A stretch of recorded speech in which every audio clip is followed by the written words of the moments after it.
An mamagtatang asi puning warol thoramigeng tabiri bisingbu James Sagur jamna taramrok choboloy na nekong no na kurumjari ngasi puning warol ki damukta season agadaba number 9077282001 hariba number C screen na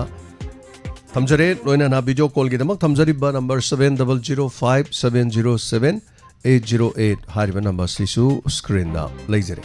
sanduk chariba thoromasi 90.0 megahertz landok chariba wahong radio ki thorom Wang radio ke thoromasi tongan ba platform nipan da miyam gi thogol tawjari ba dugumba channel amani loina na hariba thoromasi gi damak tongan ba mioi singna thoromasi da saruga biduna ko gi number call to biraga saruga biu masi kakta natana platform nipan da miyam gi thogol tawjari ba tv channel mari loina na social media gi platform sandok chari ba thorom ni nungti gi phone ba pau se sing headlines karana han bada Tentang na pizari sanale pak pauk se Sangai Festival Tourism ki project ni ithak irangi nati haina director na phone dorog ni Festival sin Manipur bu malem gi phambak to masak tak ka dori bani Politician sing na sakhen bi singa ga tong nari ngai fibam se yorki bani haina o join na wafam se phone dokre Tado inpi yaw na loop kaya na Sangai Festival boycott torogli Janen strike na mausa gi pun sidang ngarang am chaw na kai ba pikre hai ba wafam Yaw ki maikum upak yang sing digi mikop naum sing na lebiyo haina kesi pina Fong dorok pa warol siyari Loina na tongan ba paukche kara ki headlines kara su tentang na pizari Naharol ki thawdang ki paukche da su RSS ke luching ma mohon bhagavat nimit humni ki kongcha tim fal da lag to na interaction program pang thoro kadori Sangai Festival la mayok to koki ba janin strike na sound akai ba pikre hai ba from study fort yawri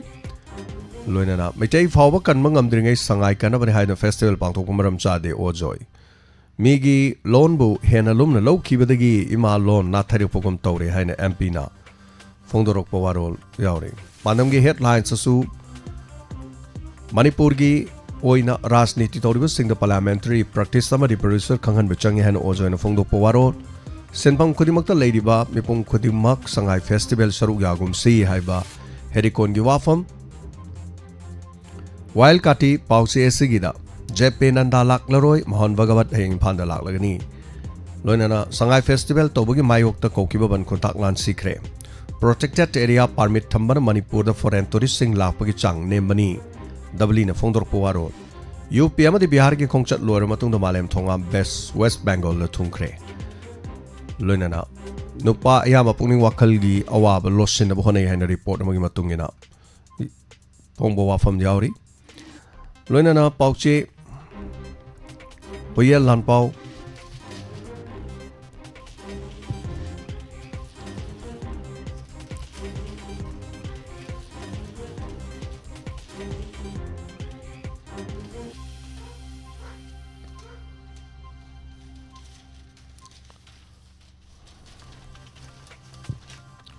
Manipur Jeri bamda logi wangwada nung purma trak mga fare hai wafam Manipuri handloom Piron Singh mapal lebakta hai baloina na boycott sarong gi marakta Manipur lengak na Sangai Festival pangtok ko dori hai gi wafam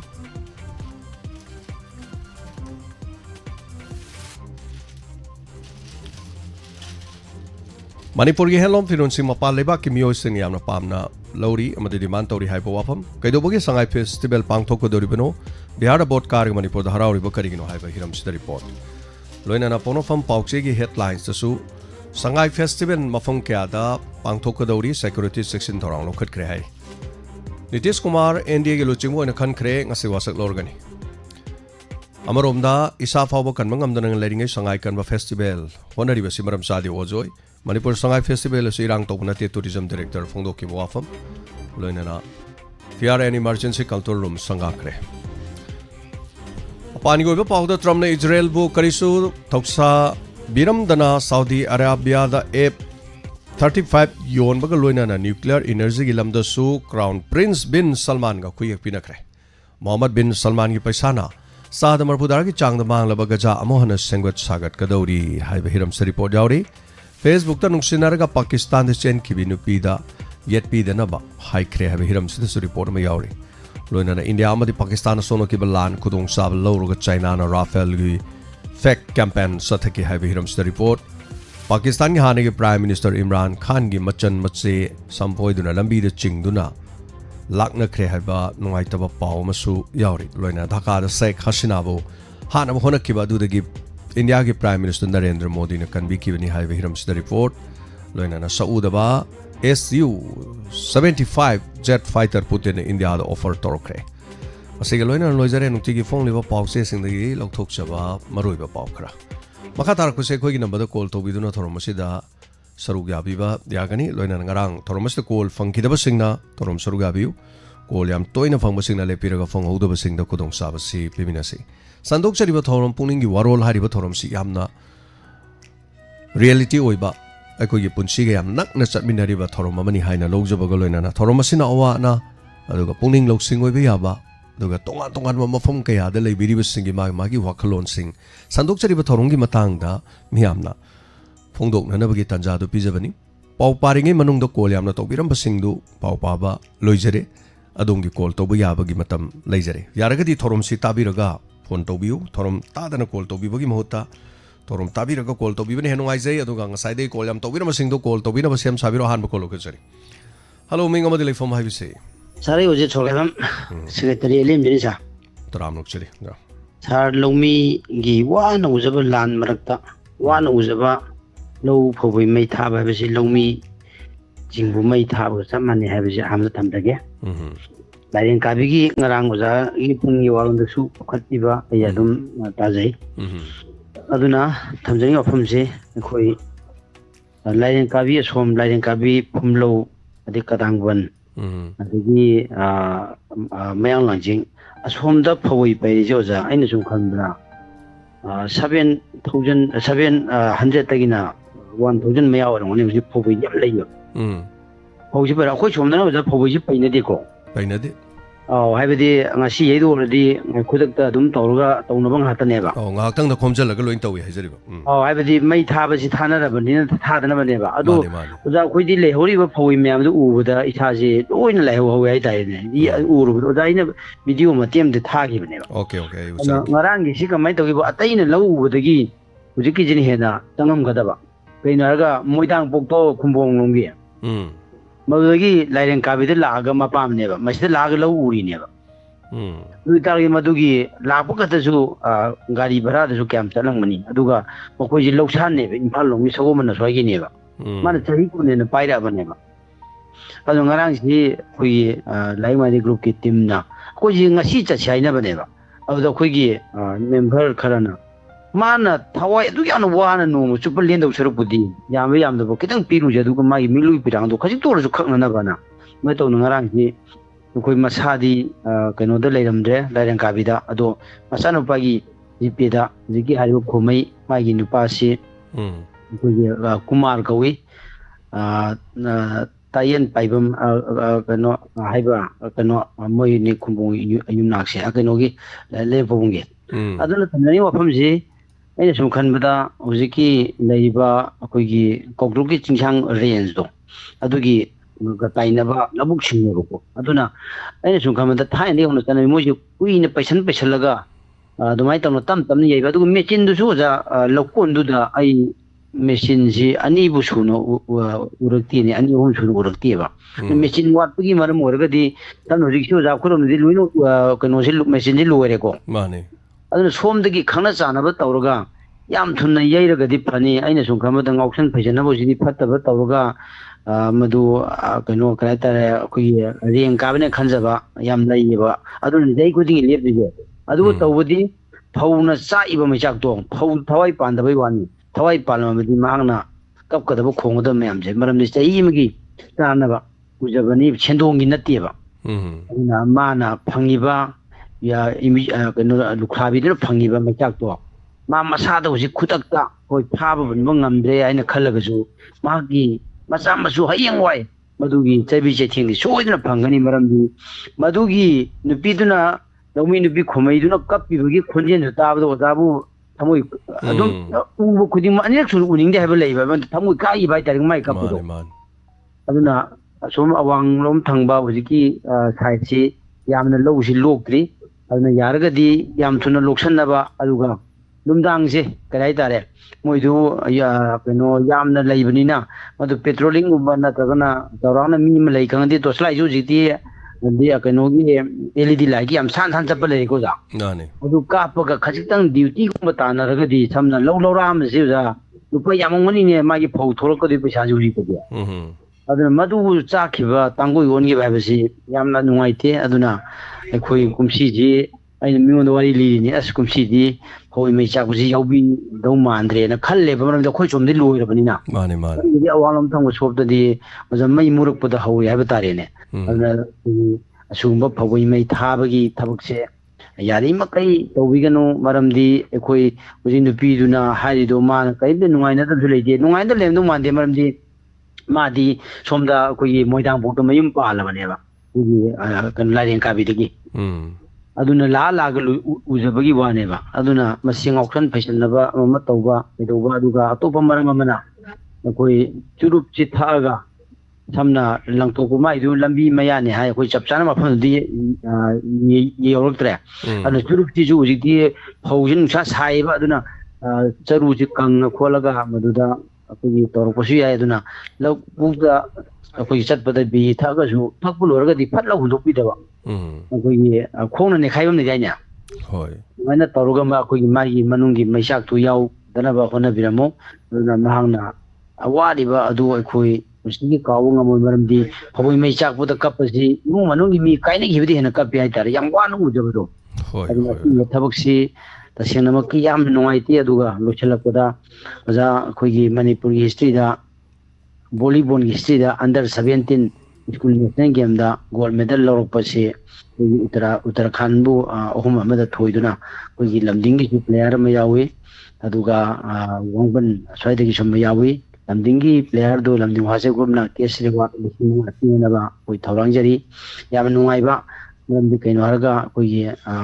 अवांगबा अंगांगसिंग खरा यावबा अदुना मसिदि कितंग under 14 हाइदि मिनिदेबुदि अखोई मिजोराम दगा अखोई player मना होई कइनो फुरक्तना बाबोना फुरक्तना सोपुगी अदुंबा final लौरपगी तंजा अमदि लैबको सकी कोबा player मा अदुना national की थाक्तदि अखोई मिनिगी लांखटपा हाइतारेनेको 17 की मसि काइता इंडिया की ओइना अखोई मणिपुरी वॉलीबॉल हिस्ट्री दा कनो लौरपजिना हामनि ngarang एयरपोर्ट तो ओकुदु मिदु नोम याम ग्रे मिलिसिंगी मथे एल हाइतारे मसि बसु जा नुंगाइबा फोंदोक्तगी हाइदना कनो पुनी वारोन सिदा तौजरपने ओजा ओजा सेल ओने दिलुपा क्या पिबिरमगे ओजा लुपा लिसिंग तरा ने ओजा लुपा लिसिंग तरा हे रोइना मतेंग पांग मेदो लिसिंग तरा दुदि फौदो काई पाथोर जोजा कछु यामा मोने संगाई फौ मरी फारम दो मांद्रे ने खर हेनगिनी खर फंगनी फौ मादी वरम दो मांद्रे बा संगाई याम पीरबने बा होय लोफम दुदा पैरी जे होजिक सो मोइसे पैरा पैरगा याम लई मोइसे लोइ पैसल्ली जिबो मसे पैबेदसु खुद चंगमगनी येरम दाइदो ओइना अदुने आइना मदुमा आई हाइजिनी अखोइना कनो मयामदो उरुगा इसाना माथा सायबा असिदि ऑप्शन फैसनबमना लुंदांगमदा मसिदि हुमफुमरा थादोंगनी को खल्लु अमुक्तो द तुमनब था यारा नि फिवम लेरे बस लोइ पै लेरे याम कुंग अदो जाइनो उचरिदो खरा खतने अखोई सी मयालांगी स्वाइदगी हौरेबको अदुम फुमलो अदगी लैब लायन काबी अदगी करांगबनी ममंग चिंया परेंगदो अदुदा स्पोर्ट यूनिवर्सिटी कौटुकीदो अदुम उजु उगुम तौबनिजा ओरे ओरे अदुना अस मयामदो उबदुना खरा थुना मेचिनजे सोम काइतारा लोगिबो जगादगी कनो वाइबनि खंगदे मदु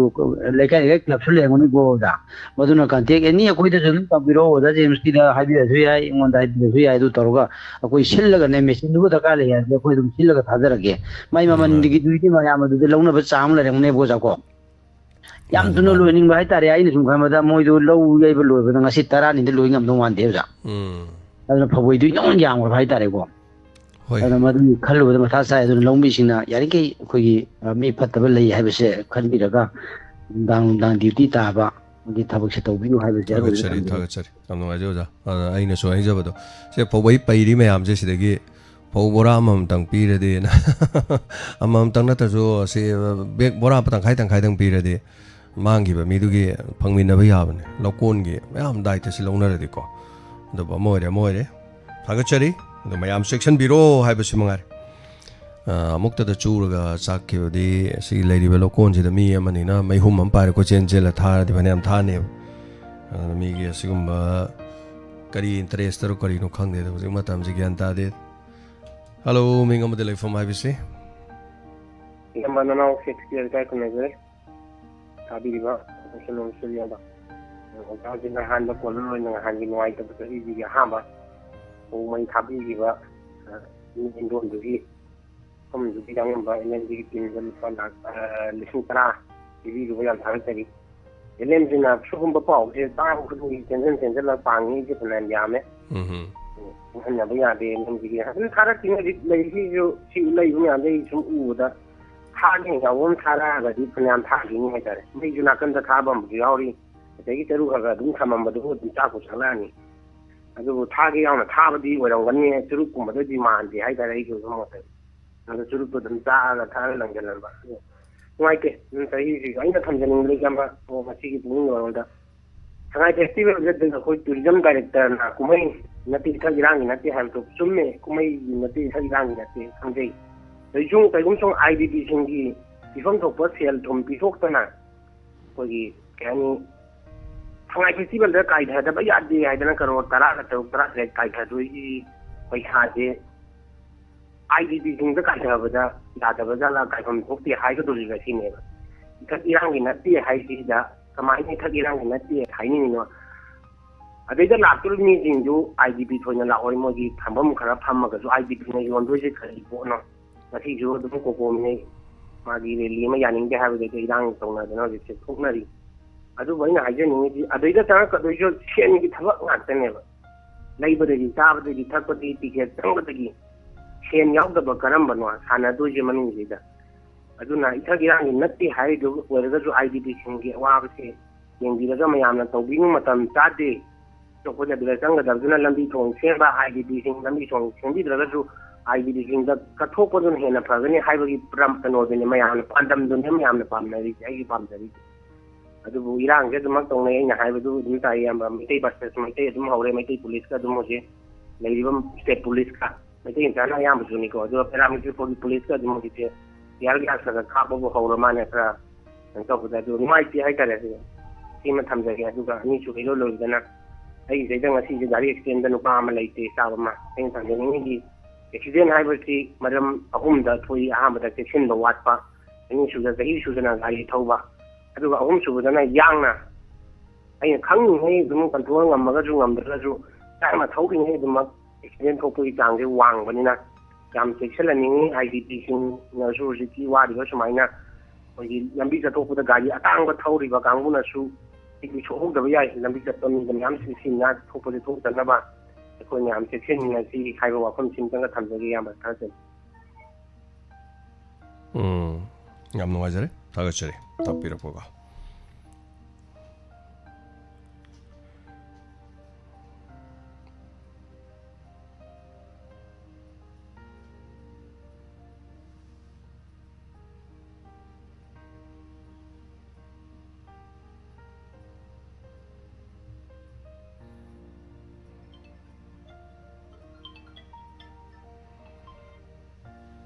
हेलो हेलो ओजा जेम्स आई गाइम बोकी वरे बोनी आई ngasi wahong ni diwe platform ni awan ngai kara phongdok je mamanga akoi oja ujin ni yam phajaba wafong kaya thambi re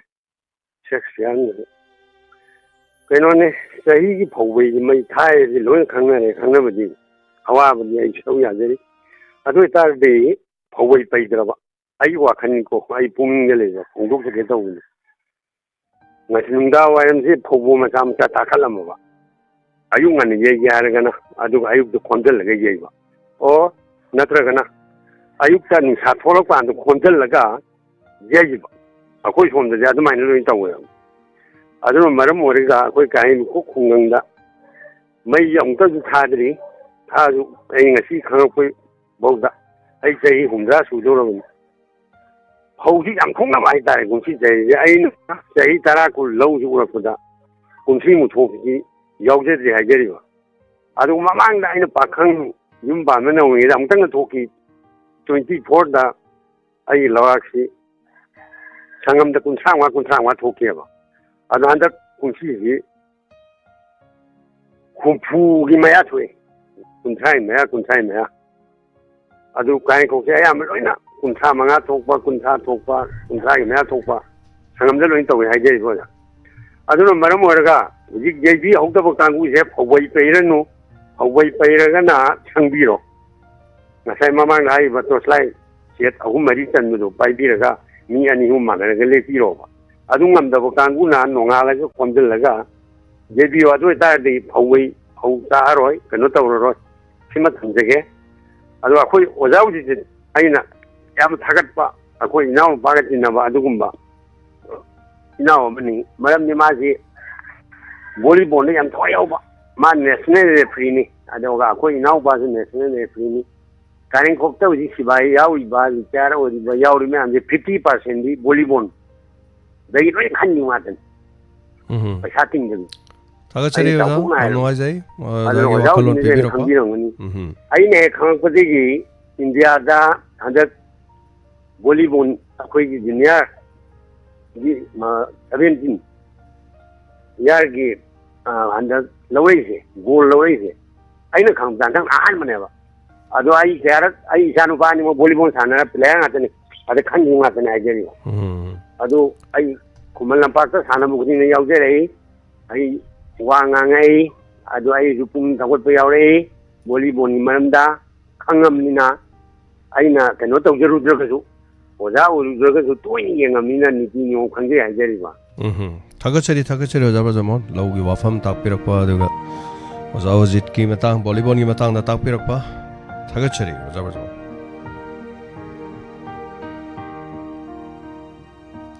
ꯑꯗꯨꯗꯤ ꯑꯣꯖꯥ ꯃꯊꯪꯒꯤ ꯀꯣꯂꯔꯗ ꯑꯃꯨꯛ ꯈꯨꯗꯣꯡꯆꯥꯕ ꯄꯤꯖꯒꯦ ꯊꯧꯔꯝꯁꯤꯒꯤ almost ꯄꯨꯡꯈꯥꯏ ꯑꯃ ꯍꯧꯈ꯭ꯔꯦ ꯄꯨꯡꯈꯥꯏ ꯑꯃ ꯐꯥꯗ꯭ꯔꯦ ꯃꯇꯝ ꯂꯦꯝꯃꯤꯕ ꯃꯇꯝ ꯍꯥꯏꯕ ꯇꯥꯔꯦ ꯑꯗꯨꯒ ꯉꯁꯤ ꯋꯥꯍꯣꯡ ꯔꯦꯗꯤꯑꯣꯗ ꯑꯩꯈꯣꯏꯒꯤ ꯇꯣꯉꯥꯟꯕ ꯑꯩꯈꯣꯏ ꯁ꯭ꯄꯦꯁꯤꯌꯦꯜ ꯍꯥꯏꯇꯥꯔꯦ ꯑꯩꯈꯣꯏ ꯄ꯭ꯔꯣꯒ꯭ꯔꯥꯝ ꯑꯃꯒꯤꯗꯃꯛ ꯑꯩꯈꯣꯏ ꯆꯠꯆꯒꯅꯤ ꯑꯗꯣ ꯏꯃꯥ ꯏꯕꯦꯜꯁꯤꯡ ꯋꯥꯍꯣꯡ ꯔꯦꯗꯤꯑꯣꯒꯤ ꯃꯐꯝꯗ ꯂꯩꯕꯤꯕ ꯏꯃꯥ ꯏꯕꯦꯜꯁꯤꯡꯅ ꯑꯩꯈꯣꯏ ꯂꯥꯛꯄꯗ ꯊꯦꯡꯅꯅꯤꯡꯉꯤ ꯅꯠꯇ꯭ꯔꯒ ꯑꯩꯈꯣꯏ ꯂꯥꯛꯄꯗ ꯀꯔꯝꯕ ꯂꯥꯛꯀꯗꯒꯦꯅ ꯌꯥꯝ ꯍꯪꯕꯤꯕ ꯏꯃꯥ ꯏꯕꯦꯜꯁꯤꯡ ꯂꯩꯕꯗꯨ ꯁꯣꯏꯗꯅꯃꯛꯀꯤ ꯄꯨꯡ 3:30 ꯍꯥꯏꯕ ꯇꯥꯔꯦ 3:30 ꯃꯔꯤ ꯇꯥꯗ꯭ꯔꯤꯉꯩꯗ ꯊꯦꯡꯅꯕ ꯌꯥꯕꯒꯤ ꯈꯨꯗꯣꯡꯆꯥꯕ ꯂꯩ ꯑꯗꯨꯒ ꯑꯩꯈꯣꯏ ꯑꯈꯟꯅꯕ ꯊꯧꯔꯝ ꯑꯃꯁꯨ ꯑꯩꯈꯣꯏꯅ ꯇꯧꯖꯒꯦ ꯈꯜꯂꯤ ꯀꯔꯤꯅꯣ ꯍꯥꯏ ꯀꯥꯟꯗ ꯋꯥꯍꯣꯡꯒꯤ ꯑꯁꯣꯝ ꯅꯥꯀꯟꯗ ꯂꯩꯕꯁꯦ ꯋꯥꯍꯣꯡ ꯔꯦꯗꯤꯑꯣꯕꯨ ꯀꯣꯜꯂꯤꯕ ꯃꯐꯝꯗꯨꯒꯤ ꯏꯃꯥ ꯏꯕꯦꯜꯁꯤꯡ ꯍꯥꯏꯇꯥꯔꯦ ꯅꯤꯡꯊꯝꯊꯥꯒꯤ ꯉꯝꯖꯕ ꯑꯩꯈꯣꯏꯒꯤ ꯌꯥꯝ ꯊꯥꯕꯗꯤ ꯅꯠꯇꯦꯀꯣ ꯑꯗꯨꯝ ꯏꯟꯕꯗꯤ ꯌꯥꯕ ꯑꯗꯨꯝ ꯕ꯭ꯂꯥꯡꯀꯦꯠꯀꯨꯝꯕ ꯀꯩꯒꯨꯝꯕ ꯑꯩꯈꯣꯏꯅ ꯈꯔ ꯈꯨꯗꯣꯜ ꯇꯝꯒꯦꯅ ꯈꯟꯖꯔꯤꯕ ꯉꯁꯤ ꯅꯣꯡꯃ ꯅꯤꯅꯤꯁꯤꯗ ꯇꯥꯡ 22 ꯇꯥꯡ 19 ꯑꯩꯈꯣꯏ ꯄ꯭ꯂꯥꯟ ꯑꯃ ꯇꯧꯖꯔꯤ ꯃꯁꯤ ꯀꯔꯤꯒꯤꯅꯣ ꯍꯥꯏ ꯀꯥꯟꯗ ꯑꯩꯈꯣꯏ ꯆꯍꯤ ꯑꯃꯁꯨ ꯐꯥꯖꯤꯜꯂꯛꯄꯒꯤ ꯋꯥꯍꯣꯡ ꯔꯦꯗꯤꯑꯣꯒꯤ ꯑꯀꯣꯏꯕꯗ ꯂꯩꯕꯤꯕ ꯏꯃꯥ ꯏꯕꯦꯜꯁꯤꯡ ꯈꯔꯁꯨ ꯑꯗꯨꯃꯥꯏꯅ ꯌꯥꯝꯗꯕ ꯏꯃꯥ ꯆꯥꯝꯃ ꯑꯃ ꯆꯅꯤ ꯑꯃ ꯍꯥꯏꯇꯥꯔꯦ ꯕ꯭ꯂꯥꯡꯀꯦꯠ ꯈꯔ ꯃꯆꯥ ꯈꯔꯁꯨ ꯑꯩꯈꯣꯏ ꯌꯦꯟꯊꯣꯛꯆꯕꯒꯤ ꯊꯧꯔꯝꯁꯨ ꯇꯧꯖꯒꯦ ꯈꯜꯂꯤ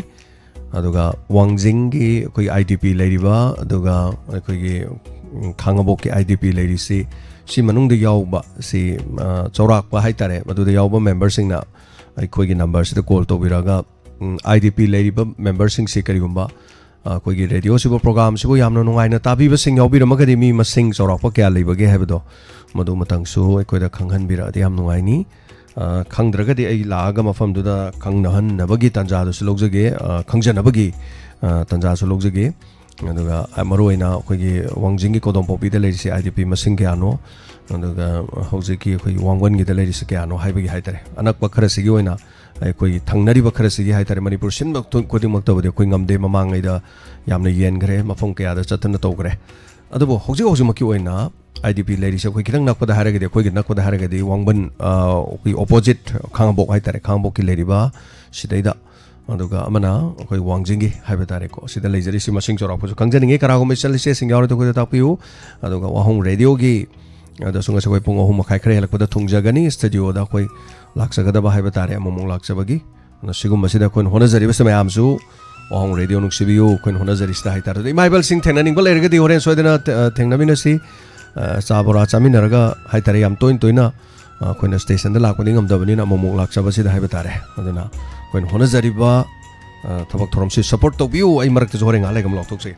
ꯍꯜꯂꯣ ꯃꯤꯡ ꯑꯃꯗꯤ ꯂꯩꯐꯝ ꯍꯥꯏꯕꯤꯁꯤ ꯑꯩ ꯄꯥꯛꯄꯤ ꯂꯩꯉꯣꯛꯄꯝ ꯅꯝꯕꯣꯜ ꯀꯥꯃꯣꯡꯗꯒꯤ ꯁꯥꯔ ꯑꯃꯗꯤ ꯇꯥꯕꯤꯔꯤꯕ ꯄꯨꯝꯅꯃꯛꯄꯨ ꯈꯨꯔꯨꯝꯖꯔꯤ ꯑꯍꯥꯟꯕꯗ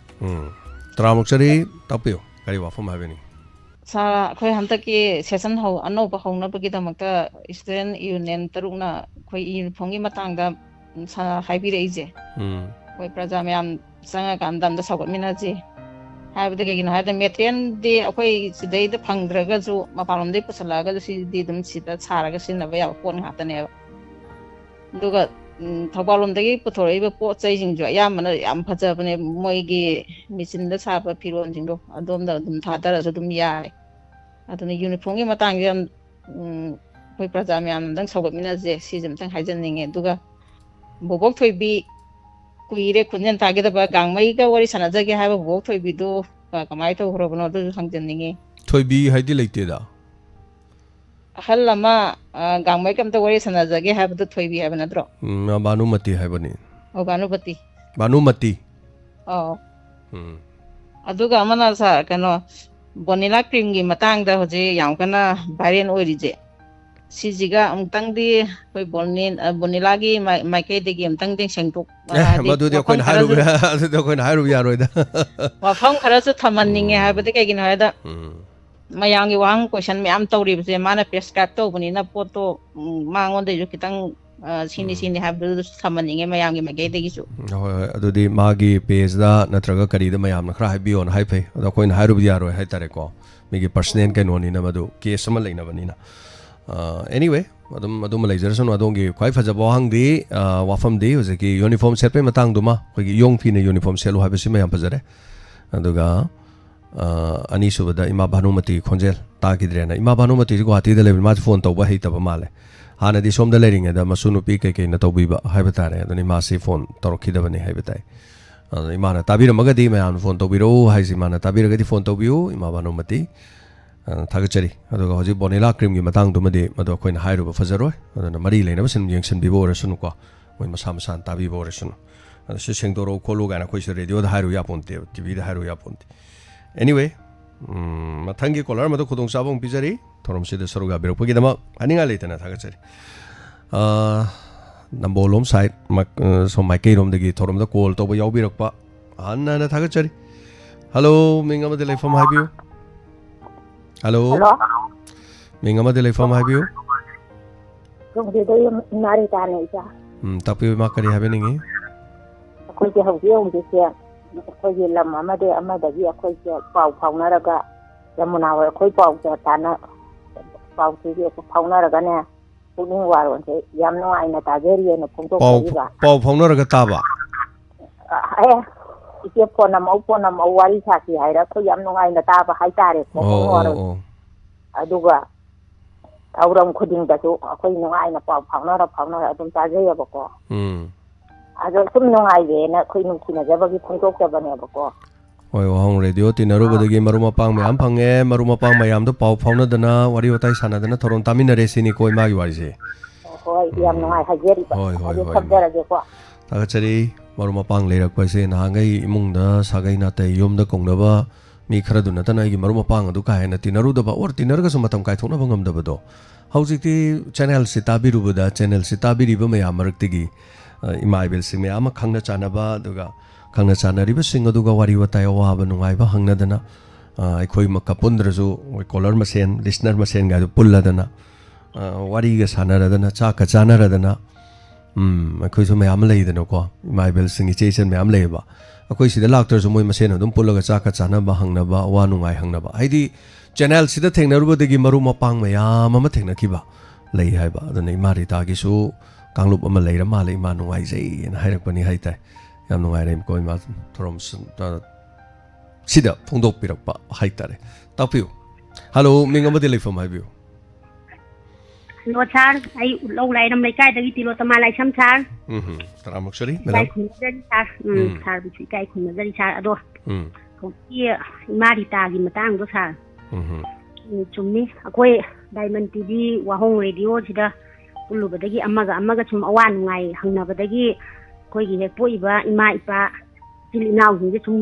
ꯀꯥꯎꯊꯣꯛꯄꯩ ꯐꯤꯕꯝꯗꯒ ꯂꯩꯅꯔ ꯄꯣꯠꯅꯤꯗ ꯑꯗꯨꯗꯤ ꯐꯠꯇꯦꯀꯣ ꯑꯗꯨꯗꯤ ꯐꯠꯇꯦ ꯑꯩ ꯏꯅꯥꯎꯅꯨꯄꯤꯈꯩꯅ ꯍꯥꯏꯌꯦꯕꯀꯣ ꯑꯩꯈꯣꯏ ꯆꯦꯁꯦ ꯉꯥꯎꯔꯕ ꯀꯩꯅꯣꯝ ꯇꯧꯔꯦ ꯑꯩꯅ ꯃꯣꯏꯅꯒ ꯍꯦꯛ ꯐꯣꯟ ꯇꯧꯔꯛꯄꯁꯤꯅ ꯑꯗꯨꯝ ꯀꯣꯟꯅ ꯋꯥꯔꯤ ꯁꯥꯟꯅ ꯌꯥꯕꯒꯤ ꯐꯤꯕꯝꯗ ꯑꯗꯨꯝ ꯉꯥꯏꯈꯣ ꯊꯝꯒꯣ ꯑꯗꯨꯗꯒꯤ ꯑꯗꯨ ꯇꯧꯔꯦ ꯑꯗꯨꯗꯩ ꯃꯥꯏ ꯑꯁꯤꯗ ꯍꯥꯏ ꯂꯩꯔꯗꯧꯅꯦ ꯑꯗꯨ ꯇꯧꯔꯦ ꯍꯦꯛꯇ ꯍꯥꯏꯌꯦꯕꯀꯣ ꯑꯗꯒꯤꯗꯤ ꯀꯩꯅꯣꯅ ꯏꯆꯥ ꯅꯨꯄꯤꯅ ꯀꯩ ꯍꯥꯏꯒꯦꯗ ꯑꯩ ꯏꯃꯥꯗꯣ ꯂꯥꯛꯑꯦ ꯑꯄꯣꯛꯄ ꯏꯃꯥꯗꯣ ꯑꯗꯩꯗ ꯏꯃꯥꯅ ꯕꯣꯕꯣ ꯀꯩꯅꯣ ꯑꯩꯈꯣꯏ ꯃꯥꯁꯦ ꯅꯣꯏꯒꯥꯗꯤ ꯂꯣꯏ ꯀꯥꯎꯔꯝꯅꯤꯌꯦ ꯃꯥꯏ ꯃꯃꯥꯗꯤ ꯄꯨꯈꯥꯎꯗ ꯑꯃ ꯂꯩꯕꯅꯦ ꯑꯗꯨꯗꯣ ꯄꯨꯈꯥꯎ ꯏꯃꯥꯗꯣ ꯑꯗꯨ ꯃꯥꯏ ꯃꯃꯥ ꯑꯣꯏꯔꯕꯅꯤꯅ ꯇꯧꯔꯦꯕ ꯏꯃꯥꯕꯨꯗꯤ ꯌꯥꯝ ꯌꯥꯝꯕꯀꯣ ꯍꯣꯏ ꯏꯆꯥ ꯅꯨꯄꯤꯁꯤꯅ ꯄꯨꯈꯥꯎꯒꯤ ꯃꯕꯣꯛꯁꯦ ꯐꯖꯅ ꯃꯁꯛ ꯈꯪꯉꯦꯕ ꯁꯤꯗ ꯂꯥꯛꯑꯝꯃꯕꯅꯤ나 ꯑꯗꯨꯅ ꯄꯨꯈꯥꯎ ꯏꯃꯥꯁꯤ ꯈꯪꯕꯅꯤꯅ 이복 낭 못다 손다 아마 레이저미 와 부카우기 둠주 마기 마짜게 주 까오람도 말레 송기주 이복이 까오람나 하이버고 사 ada ngasi jaina thada question lama hangniba aina sum khali ni ngai dai mai thong ji yang da mai to aina yada mem tuan ga khana ba la sa ni ngasi je mai thong je chuk chuk tha daga khoi gi yeng ba da khoi gi anna kaino ningam da ba pien da ba kaino ma haibadi kana gumba ma kai dong naru ba gi mawong da man ba ma mai thong je leite da kada ni kaisu leite okay chulai ta bara sa hoi leite mi masagi ni wakhan yam khan ba ni di pisong khara suk pani nga sai dai wakhan khali ra khang je ba yam kui na khan ba hai ta re ngasi di ada iha harau da ba si da ina kaisu leite yam harau jani da mi imai bel singi je IDP singi kano pi dori si di blanket lising ma ga changa he ni yen dori si di adu ne adu du ya ta ga tai am nuai jare hoje ai wa hong radio gi akoi ba da lai ri ba Imaivel Singh da hana Halaman Singh da blanket chani yu mama yen thoni IDP Singh lady si se da chom chamri li sing ma chamri chonga ba pitho lo re side nungai ba kai lege mai gi di kaim khalu no da mai thong da mi ma gi mai thong na lep ya ponte mai thong du dine wakhan me am khan ba gi ne anu ai khoi wakhan ji di am khal le hai ta re ko ai hojik se hayeng hangchit sibau dong ai kitang ko me adu da gi de ai se gi mathang je nong ti gi thorom lei ba ni tang wan box adu na ne si marak si da mu tang tare ta film release amagi tang tara da Guwahati chatpa tarahom doi tramari bok chatpa sigi kok am sai hai tare sabadi kok saba awaba du nati ko thabak nang naroi haibagi wabado aduguma dani kaisu leite kanam to na ingon da lakchaba su leite aina lakcharu su leite masagi ni na ai anga ai gi mai thong de dum suk bane nok ta bane kan ya yam nungai ta ba tha haibadi awaba thido pa lai ti na ta bu ko ko sai gi sun kenian ji da pulla ga khoi myam gi luching purian ne na lai ram na awa na da gi wakhan nungai ta be dum thuan ning gai ta re ko sa aduga sa gi khoi gi mai kai da gi khoi gi tham changak pa gi ga loina na moi in ba khang ram maroi ke no to ram maroi hai ba gi na tie ba ta na to gi kai khomna jaba ni kai khomna jaba kai khumna jaba utpaga loina na khoi gi kenian ji tarap ta gi taw do ji sa yam harau gi hai tare aduga sa kenian ji da khoi gi pullu ba ji na maram oi ra kan da khoi gi akhoi na ngahan mu chacha ra kan da khoi ti ma yam mam ga chalu do sa khoi gi lamlai gi khoi gi je thamurai lak pam thomola ma ki ima do ngam de na khoi sum yok salu bani ado ai bak thi bam na ima do lai gi dare hayeng je mu khoi gi ima gi moi mamam ta khak lai bani ko ado ninge lai chi da bagi khoi keno tare sora tare hai tare ko aduna ye du ju khoi gi chenian ji da du ki mati thawai yaw jaba mana yamna keno taw jabagi chen thum yam chaw na matiang pang ba ngam bagi na cha dra ga ju ko chenian ji da dum lup ga lai jabani hantak ti ma ju awa ba do ta ba dei keno tore aduna ma du gi thawai na apu gi lai kon de ing na chik na lai ba oi sanu hai na khoi gi diamond tv gi family gi mai kai de gi su khoi gi ꯀꯦꯒꯤ ꯑꯋꯥꯕꯗꯨꯗ ꯐꯣꯡꯗꯣꯛꯆꯒꯦ ꯍꯥꯏꯇꯥꯔꯦꯀꯣ ꯁꯥꯔ ꯑꯩꯈꯣꯏ ꯄꯨꯜꯂꯨꯕ ꯑꯃ ꯑꯣꯏꯅ ꯑꯗꯨꯅ ꯑꯔꯣꯏꯕ ꯑꯣꯏꯅ ꯁꯥꯔ ꯑꯩꯈꯣꯏꯒꯤ ꯐꯧꯕꯩ ꯃꯩ ꯊꯥꯕꯒꯤ ꯑꯣꯖꯥ ꯑꯣꯖꯤꯠꯅ ꯀꯩꯅꯣ ꯇꯧꯕꯤꯔꯝꯕꯗꯣ ꯑꯗꯨꯁꯨ ꯌꯥꯝ ꯅꯨꯡꯉꯥꯏꯇꯦ ꯑꯩ ꯌꯦꯡꯉꯦ ꯃꯣꯏꯒꯤ ꯊꯥꯗꯣꯔꯛꯄꯗꯣ ꯚꯤꯗꯤꯑꯣ ꯃꯇꯦꯛꯇꯣꯀꯣ ꯁꯥꯔ ꯑꯗꯨꯝ ꯌꯥꯝ ꯅꯨꯡꯉꯥꯏꯇꯦ ꯑꯩ ꯀꯃꯦꯟꯐꯧ ꯄꯤꯒꯦ ꯍꯥꯏꯇꯥꯔꯦ ꯑꯗꯣ ꯑꯩꯈꯣꯏꯒꯤ ꯐꯧꯁꯦ ꯍꯧꯖꯤꯛ ꯁꯥꯔ ꯁꯨꯃꯥꯏꯅ ꯇꯧꯋꯦꯕ ꯑꯩꯈꯣꯏꯒꯤ ꯁ꯭ꯋꯥꯏꯁꯤꯗꯅ ꯌꯩꯕꯒ ꯑꯗꯨꯝ ꯈꯨꯗꯛꯇ ꯌꯩꯕꯒꯤ ꯄꯣꯠꯁꯦ ꯑꯩꯈꯣꯏꯒꯤ ꯃꯅꯤꯡꯂꯣꯝ ꯁꯥꯏꯠ ꯀꯧꯕꯥꯛ ꯆꯤꯡ ꯀꯥꯃꯣꯡ ꯑꯗꯒꯤꯗꯤ ꯑꯋꯥꯡꯖꯤꯔꯤ ꯑꯩꯈꯣꯏꯒꯤ ꯃꯅꯤꯡꯒꯤ ꯁꯥꯏꯠꯁꯤꯡꯁꯦ ꯆꯤꯡꯌꯥ ꯑꯁꯣꯝꯗ ꯅꯛꯑꯒ ꯂꯩꯔꯤꯕ ꯑꯩꯈꯣꯏꯗꯒꯤ ꯁꯨꯃꯥꯏꯅ ꯂꯥꯞꯊꯣꯛꯑꯒ ꯂꯩꯔꯤꯕꯁꯤꯡꯁꯦ ꯀꯃꯥꯏꯅ ꯇꯧꯒꯦ ꯃꯣꯏꯒꯤꯗꯤ ꯃꯦꯆꯤꯟꯁꯦ ꯂꯧ ꯌꯩꯕꯩ ꯃꯦꯆꯤꯟꯁꯦ ꯇꯥꯟꯅꯕ ꯌꯥꯝ ꯋꯥꯏꯑꯦꯕ ꯁꯥꯔ ꯑꯩꯈꯣꯏ ꯏꯁꯥꯒꯤ ꯌꯩꯕꯁꯤꯁꯨ ꯉꯁꯥꯏꯒꯤ ꯏꯅꯥꯎꯅꯨꯄꯥꯅ ꯅꯨꯄꯤꯟꯗꯨꯒꯤ ꯀꯩꯅꯣꯗꯨꯗ ꯑꯗꯨꯝ ꯐꯝꯃꯒ ꯄꯨꯔꯒ ꯁꯪꯉꯒ ꯂꯥꯛꯑꯒ ꯑꯗꯨꯃꯥꯏꯅ ꯌꯩꯈꯤꯕꯀꯣ ꯑꯗꯣ ꯍꯧꯖꯤꯛꯇꯤ ꯈꯤꯇꯪꯗꯤ ꯀꯣꯝꯃꯛꯑꯃꯅꯤ ꯑꯗꯨꯃꯥꯏꯅ ꯇꯧꯕꯗꯨꯅꯁꯨ ꯑꯣꯏꯔꯝꯕ ꯌꯥꯏ ꯃꯣꯏꯗꯤ ꯂꯧꯗꯣ ꯌꯥꯝꯅ ꯍꯦꯟꯅ ꯃꯔꯥꯡ ꯀꯥꯏꯅ ꯀꯩꯅꯣ ꯎꯕꯗꯨꯅꯀꯣ ꯍꯧꯊꯣꯛ ꯆꯥꯊꯣꯛꯁꯨ ꯂꯩꯕꯅꯤꯅ ꯑꯗꯨꯅ ꯌꯩꯕꯒꯤ ꯃꯇꯝꯁꯦ ꯃꯣꯏ ꯌꯥꯝꯅ ꯑꯗꯨꯝ ꯊꯦꯡꯊꯅ ꯏꯜꯂꯒ ꯑꯁꯪ ꯃꯇꯝꯗ ꯌꯩꯕꯒꯤ ꯄꯣꯠ ꯑꯃ ꯇꯧꯋꯦꯕꯀோ ꯑꯗꯣ ꯃꯦꯆꯤꯟꯒꯤ ꯀꯩꯅꯣ ꯇꯧꯕꯁꯨ ꯄ꯭ꯔꯣꯕ꯭ꯂꯦꯝ ꯑꯣꯏꯔꯝꯕꯁꯨ ꯌꯥꯏ ꯁꯥꯔ ꯁꯥꯔ ꯊꯥꯒꯠꯆꯔꯤ ꯁꯤ ꯍꯥꯏꯔꯒ ꯇꯦꯟꯁꯟꯖꯒꯦ ꯁꯥꯔ ꯀꯣ ꯊꯦꯡꯛ ꯌꯨ ꯁꯣꯁꯤꯌꯦꯜ ꯃꯦꯗꯤꯌꯥꯗꯁꯨ ꯃꯤꯑꯣꯏ ꯑꯃꯅ ꯂꯨꯄꯥ 5,000 ꯄꯥꯡꯉꯤ ꯍꯥꯏꯗꯅ ꯐꯧꯕꯩ ꯆꯥꯛꯄ ꯏꯃꯨꯡꯗꯨꯒꯤ ꯍꯥꯏꯇꯥꯔꯦ ꯑꯗꯣ ꯅꯨꯡꯉꯥꯏꯖꯩ ꯃꯌꯥꯝ ꯑꯗꯨꯝ ꯑꯉꯝꯕ ꯃꯇꯦꯡ ꯄꯥꯡꯕ ꯑꯣꯏꯁꯅꯨ ꯑꯗꯨꯒ ꯃꯔꯨꯑꯣꯏꯕꯗꯤ ꯑꯩꯅ ꯌꯥꯝ ꯄꯥꯡꯍꯟꯅꯤꯡꯕꯗꯤ ꯍꯥꯏꯇꯥꯔꯦ ꯃꯗꯥꯏꯒꯤ ꯑꯀꯣꯏꯕꯗ ꯂꯩꯕ ꯂꯧꯃꯤꯁꯤꯡꯗꯨꯅ ꯐꯧ ꯁꯪꯕꯥꯏ ꯑꯃꯇꯪ ꯄꯥꯡꯕꯤꯔꯗꯤꯅ ꯃꯗꯨꯒꯨꯝꯕꯗꯤ ꯑꯝꯇ ꯇꯥꯗꯦꯀꯣ ꯍꯣꯏ ꯑꯩꯈꯣꯏꯅ ꯈꯪꯗꯕꯩ ꯑꯣꯏꯔꯝꯕꯗꯤ ꯌꯥꯏ ꯑꯗꯣ ꯉꯁꯥꯏ ꯑꯩꯒ ꯌꯨꯝ ꯊꯪꯅꯔꯒ ꯑꯩꯒꯤ ꯌꯨꯝ ꯊꯪꯅꯔꯤꯕ ꯃꯤꯗꯨꯅ ꯃꯩ ꯆꯥꯛꯑꯒ ꯑꯩꯅ ꯂꯨꯄꯥ ꯑꯃꯨꯛ ꯃꯇꯦꯡ ꯄꯥꯡꯗꯕ ꯑꯁꯤ ꯃꯗꯨ ꯅꯨꯡꯉꯥꯏꯇꯦꯗꯅ ꯁꯨꯝ ꯂꯩꯃꯤꯟꯅꯕꯅꯤ ꯃꯥ ꯃꯩ ꯆꯥꯛꯑꯗꯤ ꯅꯣꯏ ꯀꯔꯤ ꯆꯥꯅꯤꯡꯉꯥꯏ ꯂꯩꯔꯤꯒꯦ ꯀꯩꯗꯧꯔꯤꯒꯦꯅ ꯊꯪꯅꯕꯅꯤ ꯈꯤꯇꯪ ꯄꯥꯡꯐꯝ ꯊꯣꯛꯑꯦ ꯑꯗꯨꯃꯥꯏꯅ ꯇꯧꯗꯅ ꯂꯧꯐꯝ ꯊꯪꯅꯔꯤꯕꯁꯤꯡꯅ ꯄꯥꯡꯕꯁꯤ ꯎꯗꯕꯩ ꯋꯥꯅꯤ ꯍꯣꯏ ꯂꯧꯐꯝꯁꯤꯡꯗꯨ ꯃꯄꯨꯁꯤꯡꯗꯨꯅ ꯁꯥꯎꯅꯤꯡꯕ ꯌꯥꯏꯀꯣ ꯑꯩꯅ ꯉꯥꯡꯖꯔꯤ ꯋꯥꯁꯦ ꯑꯗꯣ ꯉꯁꯥꯏ ꯃꯦꯗꯥꯝ ꯇꯦꯂꯣꯇꯃꯥꯅ ꯍꯧꯔꯛꯄꯒ ꯑꯩꯒꯤ ꯃꯥꯏꯊꯣꯡ ꯃꯀꯥ ꯂꯥꯝꯗꯦ ꯍꯥꯏꯕ ꯋꯥꯐꯝꯗꯣ ꯆꯨꯝꯃꯦꯕ ꯑꯩꯅ ꯅꯨꯡꯉꯥꯏꯇꯕꯗꯤ ꯀꯩꯅꯣ ꯍꯥꯏ ꯀꯥꯟꯗ ꯍꯦꯛ ꯍꯧꯕꯒ ꯄꯥꯏꯈꯠꯂꯤ ꯐꯣꯟꯗꯨ ꯐꯧꯕꯩ ꯆꯥꯛꯄꯒꯤ ꯄꯥꯎꯅꯦꯕ ꯑꯗꯨꯅ ꯐꯧꯕꯩ ꯆꯥꯛꯄꯒꯤ ꯑꯣꯖꯥ ꯑꯣꯖꯦꯅ ꯃꯤꯅꯠ 9 ꯃꯤꯅꯠ 7ꯒꯤ ꯃꯌꯥ ꯋꯥ ꯉꯥꯡꯉꯦꯕ ꯉꯥꯡꯉꯤꯕ ꯋꯥꯁꯤꯡꯗꯣ ꯌꯥꯝ ꯃꯔꯨ ꯑꯣꯏꯕ ꯋꯥ ꯉꯥꯛꯇ ꯑꯣꯏꯕ ꯑꯗꯨꯅ ꯋꯥꯐꯝꯁꯤꯡꯗꯨꯗ ꯑꯩꯅ ꯇꯥꯔꯒ ꯀꯃꯥꯏꯅ ꯌꯥꯈꯤꯒꯠꯂ ꯐꯝꯗꯣꯏꯅꯣ ꯑꯗꯨꯅ ꯉꯁꯥꯏꯒꯤ ꯑꯩꯒꯤ ꯔꯤꯑꯦꯛꯁꯟꯁꯦ ꯇꯝꯃꯛꯏꯕ ꯋꯥ ꯉꯥꯡꯉꯛꯏꯕꯗꯨꯒꯤ ꯃꯥꯏꯊꯣꯡꯗ ꯑꯗꯨꯝ ꯆꯠꯀꯅꯦꯕꯀꯣ ꯀꯅꯥꯅ ꯅꯨꯡꯉꯥꯏꯕ ꯄꯥꯎ ꯑꯃ ꯇꯝꯃꯣ ꯑꯩ ꯅꯣꯛꯂꯛꯀꯅꯦꯕ ꯋꯥ ꯍꯥꯏꯕꯗ ꯌꯥꯝ ꯅꯣꯛꯅꯤꯡꯕ ꯑꯃ ꯍꯥꯏꯔꯕ ꯑꯩ ꯅꯣꯛꯂꯛꯑꯗꯧꯅꯤ ꯑꯗꯨꯅ ꯑꯩꯉꯣꯟꯗ ꯅꯨꯡꯉꯥꯏꯇꯕ ꯄꯥꯎ ꯑꯃ ꯇꯝꯃꯒ ꯑꯩꯅ ꯃꯥꯏꯊꯣꯡ ꯌꯥꯈꯤꯒꯠꯂꯒ ꯑꯩ ꯃꯥꯏ ꯂꯩꯕ ꯌꯥꯗꯦꯕ ꯑꯗꯨꯅ ꯃꯗꯨ ꯑꯩꯈꯣꯏ ꯀꯔꯤ ꯀꯧꯒꯦꯗ ꯑꯩꯈꯣꯏꯒꯤ ꯊꯣꯛꯂꯛꯏꯕ ꯄ꯭ꯔꯖꯦꯟ ꯁꯤꯆꯨꯋꯦꯁꯟꯗꯨꯒꯤꯅꯦ ꯑꯗꯨꯒꯤ ꯋꯥꯐꯝꯗꯨꯅꯅꯦꯕ ꯑꯗꯨꯅ ꯑꯣꯖꯥ ꯍꯧꯖꯤꯛꯅ ꯃꯤꯅꯠ 9 ꯃꯤꯅꯠ 7 ꯅꯨꯡꯉꯥꯏꯇꯕ ꯋꯥꯔꯤ ꯁꯥꯔꯒ ꯑꯩꯅ ꯀꯃꯥꯏꯅ ꯅꯣꯛꯑ ꯂꯩꯗꯣꯏꯅꯣ ꯑꯗꯨꯅ ꯑꯩꯁꯨ ꯅꯨꯄꯤꯗꯨꯅ ꯀꯞꯄꯗꯣ ꯑꯩ ꯇꯥꯏꯌꯦꯕ ꯍꯧꯖꯤꯛꯁꯨ ꯀꯣ ꯑꯗꯣ ꯅꯨꯄꯤꯗꯨꯒꯤꯗꯃꯛ ꯃꯥꯒꯤ ꯑꯋꯥꯠꯄ ꯐꯧꯁꯤꯡꯗꯣ ꯑꯩꯈꯣꯏ ꯆꯠꯂꯒ ꯑꯩꯈꯣꯏꯅ ꯃꯇꯦꯡ ꯄꯥꯡꯕꯁꯨ ꯑꯗꯨꯝ ꯌꯥꯏꯑꯕ ꯑꯗꯣ ꯑꯩꯈꯣꯏ ꯍꯦꯛꯇ ꯄꯥꯡꯕ ꯉꯝꯗꯦ ꯀꯩꯒꯤꯅꯣ ꯃꯇꯦꯡ ꯄꯥꯡꯅꯗꯦꯕ ꯁꯤ ꯄꯨꯛꯆꯦꯜ ꯆꯥꯎꯕ ꯅꯨꯄꯥ 5,000 ꯄꯥꯡꯉꯦ ꯍꯥꯏꯁꯦ ꯁꯤ ꯌꯥꯝ ꯅꯨꯡꯉꯥꯏꯕ ꯑꯁꯤꯒꯨꯝꯕꯁꯦ ꯈꯔ ꯌꯥꯝ ꯊꯣꯛꯂꯛꯄ ꯑꯁꯤꯒꯨꯝꯕꯁꯦ ꯈꯔ ꯌꯥꯝ ꯂꯥꯛꯄ ꯌꯥꯝ ꯌꯦꯡꯅꯤꯡꯉꯦꯕ LMGꯅ 10,000 ꯄꯥꯡꯉꯤꯕꯗꯤ ꯌꯥꯝ ꯐꯩ ꯑꯩꯗꯤ ꯄꯔꯄ ꯄꯥꯡꯍꯟꯅꯤꯡꯗꯕꯅꯤ ꯀꯩꯒꯤꯅꯣ ꯍꯥꯏꯔꯀꯥꯟꯗ ꯈꯔ ꯌꯦꯡꯅꯤꯡꯉꯦꯕ ꯃꯤꯁꯤꯡꯁꯤꯒꯤ ꯃꯦꯟꯇꯦꯂꯤꯇꯤ ꯃꯤꯁꯤꯡꯁꯤꯒꯤ ꯀꯩꯅꯣꯁꯦ ꯈꯔ ꯌꯦꯡꯍꯟꯅꯤꯡꯉꯦ ꯍꯥꯏꯇꯥꯔꯦ LMG ꯂꯩꯕꯅꯤ ꯃꯣꯏ ꯊꯣꯛ ꯇꯧꯖꯅꯤꯗ ꯍꯥꯏꯕ ꯗꯥꯏꯃꯟ ꯗꯣꯅꯔ ꯂꯩꯕꯅꯤ ꯃꯣꯏ ꯊꯣꯛ ꯇꯧꯖꯅꯤ ꯍꯥꯏꯗꯤ ꯑꯩꯈꯣꯏꯁꯤꯕꯨ ꯑꯗꯨꯃꯥꯏꯅ ꯁꯨꯝ ꯇꯧ ꯂꯩꯅ ꯃꯤ ꯅꯠꯇꯦꯗꯅ ꯑꯩꯈꯣꯏ ꯌꯥꯎꯕꯗꯤ ꯄꯥꯛ ꯌꯥꯎꯁꯜꯂꯛꯇꯦꯕ ꯄꯥꯡꯅꯕꯗꯤ ꯍꯥꯏꯔꯛꯄꯗꯤ ꯑꯗꯨꯛꯀꯤ ꯃꯇꯤꯛ ꯌꯥꯝꯃꯦꯕ ꯍꯥꯏꯔꯛꯏꯕ ꯃꯤꯁꯤꯡꯁꯤꯗꯤ ꯗꯣꯅꯔ ꯌꯥꯎꯗꯕ ꯉꯥꯛꯇꯅ ꯑꯌꯥꯝꯕ ꯑꯣꯏꯌꯦꯕ ꯅꯠꯇ꯭ꯔꯥ ꯑꯗꯨꯗꯤ ꯑꯩꯈꯣꯏ ꯄꯨꯝꯅꯃꯛꯁꯦ ꯑꯩꯈꯣꯏ ꯂꯧꯁꯟꯕꯒꯤ ꯋꯥꯈꯜ ꯈꯛ ꯈꯟꯗꯅ ꯄꯥꯡꯊꯣꯛꯄꯒꯤ ꯋꯥꯈꯜꯗ ꯈꯟꯕꯁꯤ ꯌꯥꯝ ꯇꯥꯡꯉꯦꯕ ꯀꯩꯗꯧꯕ ꯉꯝꯃꯣꯏꯗꯣꯏꯅꯣ ꯊꯥ ꯑꯃꯗ ꯂꯨꯄꯥ 100 ꯄꯥꯡꯕ ꯊꯥꯖꯗꯕ ꯉꯝꯗꯕ ꯌꯥꯎꯅꯤꯡꯗꯕ ꯇꯟꯕ ꯀꯥꯟꯅꯗꯦꯗ ꯃꯥꯡꯉꯤꯗ ꯈꯟꯕ ꯂꯩꯔꯝꯒꯅꯤ ꯃꯥꯏꯒꯤ ꯑꯗꯣ ꯌꯥꯝ ꯅꯨꯡꯉꯥꯏ ꯄꯨꯛꯆꯦꯜ ꯆꯥꯎꯕ ꯃꯤꯑꯣꯏ ꯑꯃꯅ ꯂꯨꯄꯥ 5,000 ꯄꯥꯡꯉꯦꯒ ꯍꯥꯏꯁꯤ ꯌꯥꯝ ꯅꯨꯡꯉꯥꯏ LMGꯅ 5 ꯄꯥꯡꯕꯤꯕꯗꯁꯨ ꯅꯨꯡꯉꯥꯏ ꯍꯣꯏ ꯌꯥꯝꯃꯁꯨ ꯌꯥꯝꯗ꯭ꯔꯁꯨꯀꯣ ꯂꯨꯄꯥ 30,000 ꯈꯛꯇꯪꯒꯤ ꯐꯧ ꯋꯥꯟꯈ꯭ꯔꯗꯤ ꯑꯗꯨꯝ ꯆꯍꯤ ꯑꯃ ꯆꯥꯅꯕꯗꯤ ꯑꯗꯨꯝ ꯀꯣꯟꯅꯅꯤ ꯈꯜꯂꯦ ꯍꯧꯖꯤꯛ ꯐꯧ ꯌꯥꯝ ꯍꯣꯡꯉꯤ ꯍꯧꯖꯤꯛ ꯍꯣꯡꯉꯤ ꯍꯥꯏꯁꯤ ꯂꯧ ꯀꯩꯅꯣ ꯂꯣꯛꯅꯕ ꯃꯇꯝꯅꯤꯅ ꯍꯥꯏꯇꯥꯔꯦ ꯁꯤꯅꯤ ꯑꯩ ꯃꯊꯪꯒꯤ ꯀꯣꯜ ꯂꯧꯈꯠꯆꯒꯦ ꯑꯗꯨꯅ ꯉꯁꯥꯏ ꯃꯦꯗꯥꯝ ꯇꯤꯂꯣꯇꯃꯥꯒꯤ ꯄꯥꯎꯈꯨꯝꯗꯣ ꯑꯩꯅ ꯁꯤ ꯈꯨꯝꯖꯔꯤꯁꯤꯅꯤ ꯑꯗꯨꯅ ꯑꯍꯧꯕ ꯐꯣꯟꯗꯨꯗ ꯅꯣꯛꯅꯤꯡꯕ ꯑꯃ ꯍꯥꯏꯔꯗꯤ ꯑꯩ ꯅꯣꯛꯂꯛꯑꯗꯧꯅꯤ ꯑꯗꯨꯏ ꯃꯊꯪꯗ ꯍꯥꯏꯔꯛꯄ ꯑꯅꯤꯁꯨꯕ ꯐꯣꯟꯗꯨꯁꯨ ꯑꯋꯥꯕꯩ ꯄꯥꯎꯅꯤ ꯅꯠꯇ꯭ꯔꯥ ꯉꯁꯥꯏ ꯚꯣꯂꯤꯕꯣꯜꯒꯤ ꯑꯗꯨꯒꯤ ꯑꯗꯥꯒꯤꯗ ꯑꯣꯖꯥ ꯄꯔꯁꯃꯣꯟ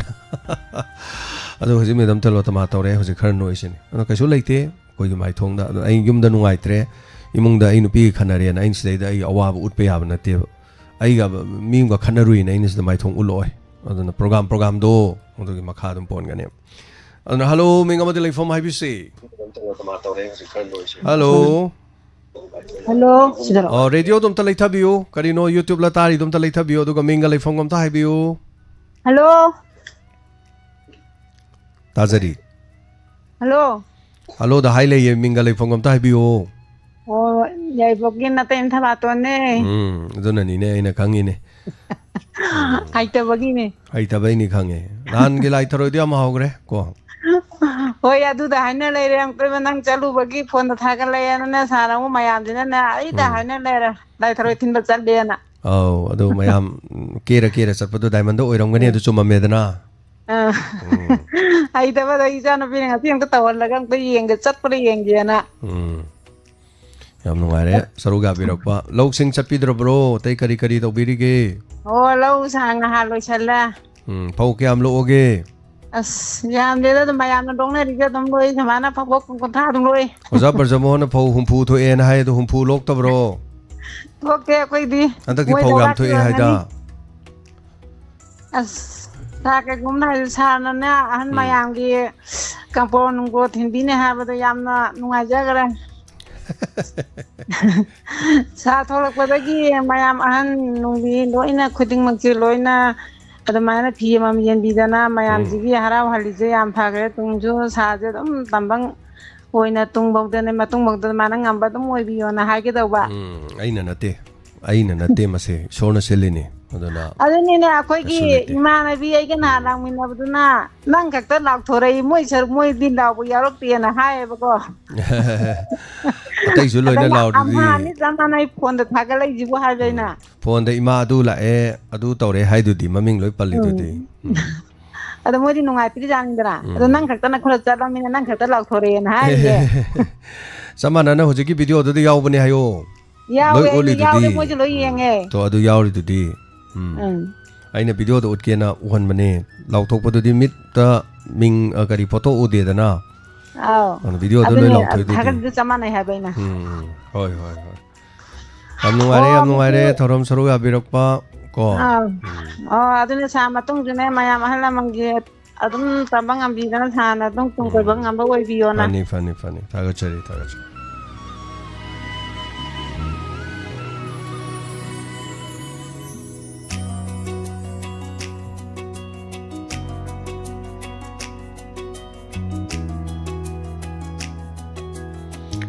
ꯑꯩꯒꯤ ꯅꯝꯕꯔꯁꯤꯗ ꯏꯁꯩ ꯈꯜꯂꯛꯑꯗꯤ ꯏꯁꯩ ꯁꯨꯡꯊꯥ ꯊꯥꯔꯣꯏ ꯍꯥꯏꯕꯁꯤꯃꯅꯦ